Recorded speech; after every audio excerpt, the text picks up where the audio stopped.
উদয়পুরের HDFC ব্যাংকের ৮২ লক্ষ টাকার ঘটনায় নয়া মোড়। এইচডিএফসি ব্যাংক কেলেঙ্কারি মামলায় পুলিশের জালে প্রাক্তন bank manager Suman Das. Bank ঘোটালা মামলায় এ পর্যন্ত ৩ জনকে পুলিশ আটক করেছে। এর আগে একজন পুলিশ কনস্টেবল এবং এইচডিএফসির উদয়পুর শাখার রিলেশনশিপ ম্যানেজারের পর এবার প্রাক্তন ব্যাংক ম্যানেজারকে আগরতলা থেকে আটক করেছে। আগামী শুক্রবার তাকে আদালতে তোলা হবে।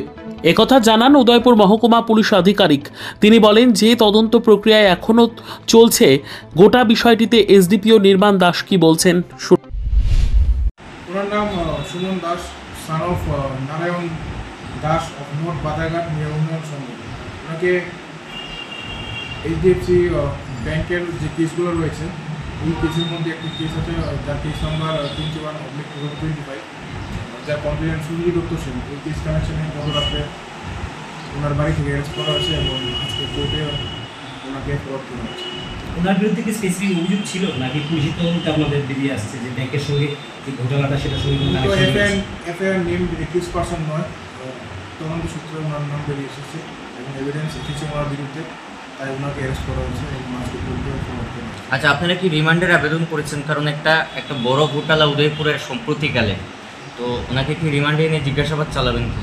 হ্যাঁ, আমরা মাননীয় আদালতের কাছে রিমান্ডের জন্য প্রেয়ার করেছি এবং ওনাকে যদি রিমান্ড মঞ্জুর হয় রিমান্ডে এনে আমরা ওনাকে জিজ্ঞাসাবাদ চালাবো এবং বাকি যা তথ্য আছে সেটা ওনার থেকে আমরা বের করার চেষ্টা করব। টোটাল আর্থিক ঘটনার অ্যামাউন্টটা কি সেই আগের মধ্যে ৮২ লক্ষ টাকা আছে না বেড়েছে এর মধ্যে?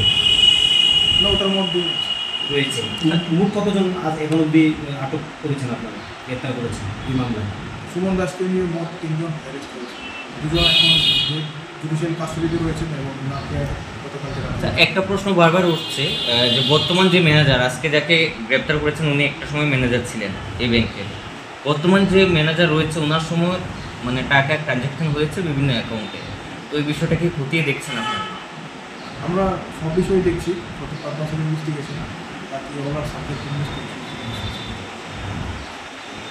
মানে প্রতারিত হয়েছেন, তাদের কি অর্থ ফিরিয়ে দেওয়ার ব্যাপার নিয়ে কোনো আপনাদের মাধ্যমে, যেহেতু পুলিশের কর্মী যুক্ত রয়েছে এটার সঙ্গে, কোনো আপডেট কি রয়েছে যে টাকা কোনো ফিরিয়ে দেওয়া হচ্ছে বা কোনো প্রসেস চলছে আপনাদের কাছে, কোনো ইয়ে রয়েছে?